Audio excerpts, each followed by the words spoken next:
So, two reviews of Retro Studios went up on Glassdoor.com. And for those who don't know what Glassdoor is, it's a popular place to go for finding jobs and getting interviews and getting reviews of many different companies out there, so you know what you're basically getting into before you get hired. It's a way to be completely anonymous and and just leave feedback. It's actually a really great tool for getting hired and getting, because a lot of companies will sugarcoat things on the way in, but there's what the company tells you, and then there's the reality of what it's like to actually work there.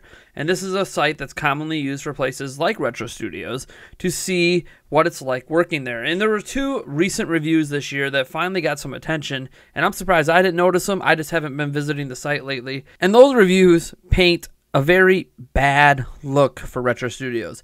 In fact, so bad that Nintendo could be closing the doors. And not because of the reviews, but because of one of the reviews suggests that Nintendo is already considering closing the doors. So the first one we have here comes from May 14th, 2018. And it says, "The spark left this place a long time ago." The guy says, "I worked at Retro Studios full time." He says, "The pros, they got free games sometimes, and it's a steady paycheck. The cons, half the team is expecting Nintendo to shut it down, and the other half is hoping Nintendo sees the elephant in the room and changes management. Advice to management, just move to Vegas and get over with it." So that's where a lot of the, oh my gosh, is Retro Studios closing is coming from, because a bunch of the employees there apparently think it's possible, where the rest of the employees feel like there's just an issue with management that needs to be taken care of, and Nintendo of America is kind of ignoring it. Moving on to the other interview, this one comes from April 16th, 2018, again, all anonymous. It says, doesn't recommend, negative outlook, and they disapprove of the CEO. It said, "I've been working at Retro Studios full time for more than 5 years. So this is a long time former employee. He says, "Pros, you get to be part of the Nintendo family and a consistent paycheck. Cons, upper management is seemingly unwilling to seek out help in areas where they are ill-equipped. The Peter principle is apparent throughout most departments. There's unpaid overtime and little to no empowerment. Advice to management, radically increase transparency, add systems to enforce accountability of upper management, and ask for help to be open to constructive criticism." Now, if you're wondering what the Peter principle is, here's a brief summary. Now, I'm getting all this off of Wikipedia, so I assume this is where this reference is coming from, but it says, it is which observes that people in a hierarchy tend to rise to their level of incompetence. In other words, an employee is promoted based on their success in previous jobs until they reach a level where they are no longer competent, as skills in one job do not necessarily translate to another. This was actually detailed out in a 1969 book called The Peter Principle by Peter Raymond Hull. So essentially, it's an idea of you're promoting a bunch of people in the company to positions that eventually they're unfit to be doing, and then they don't do anything about it.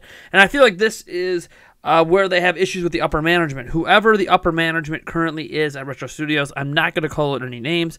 Employees apparently have a massive issue with them, and they probably got there from having success, in the past, developing games, whether it was Metroid Prime and Donkey Kong and stuff like that, and got promoted within to a point that they reached a position that they are unfit to be part of, and no one's willing, seemingly, to do anything about it. And this kind of all ties in because we haven't heard anything from Retro Studios since Donkey Kong Tropical Freeze. And we heard a rumor about a potential new IP, something they were working on, that got canceled after a few years, and that's why we haven't seen a game for a while. Obviously, we know about the Star Fox Grand Prix rumors, and all the various sources that are backing that up, and who knows, that could be real, that could be fake, we don't know at this point. But it's very interesting to know that Retro Studios is in some trouble. If you're wondering why we haven't seen anything for a while, it definitely sounds like it's because there's just an issue with management. And when you have someone being mismanaged that poorly, you have to wonder if Nintendo ever will reach the point where they shut the doors on Retro Studios. Now, again, the employee was speculating, that other employees at the company also feel like Nintendo is going to shut the door. But that's because you can't just keep throwing money away. No one likes to keep throwing money away. If products are not getting out the door, you have to worry about the future of a company. When you have one canceled project, and who knows, maybe Star Fox Grand Prix is running into issues as well, or whatever game they're working on now is running into a roadblocks. And these roadblocks apparently are because management doesn't know what they're doing. it's tough. It's a tough situation, and you have to hope that some of these reviews are getting through to the brass at Nintendo. I'm hoping that people like Reggie Fils-Aimé, Bill Trinen, and some of the upper management inside Nintendo of America are getting the message from these employees that, hey, look, your primary studio, your main studio, your only studio in the United States is in trouble, and you need to do something about it. And you figure they'd have to know that by now with the canceled project, and if the Star Fox game is real, whatever they're working on, not being ready. Nintendo of America has to know there's something wrong at Retro Studios.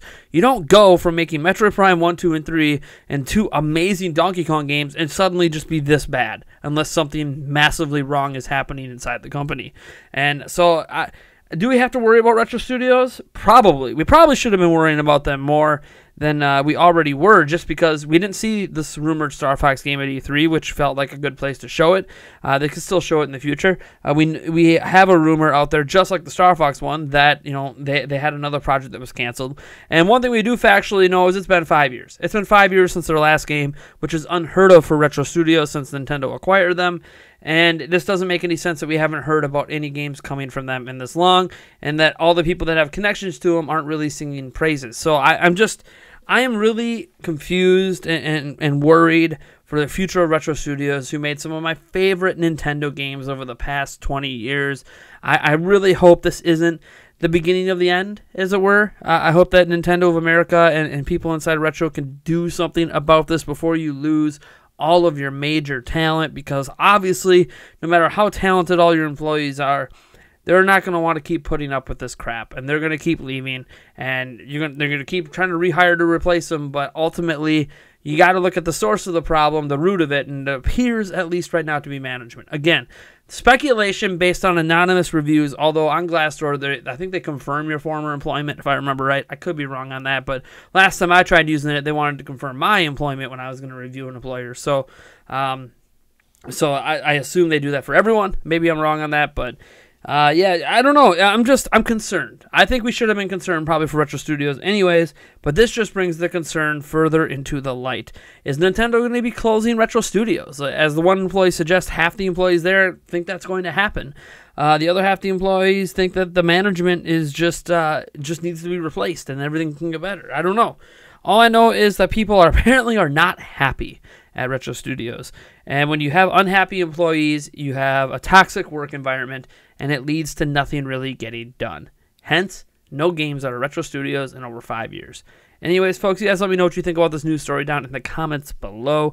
I am Nathaniel Rufflejans from Nintendo Prime, and if you like this video, you know what to do. And if you dislike the video, hit that dislike button, subscribe for more content, and I'll catch you in the next one.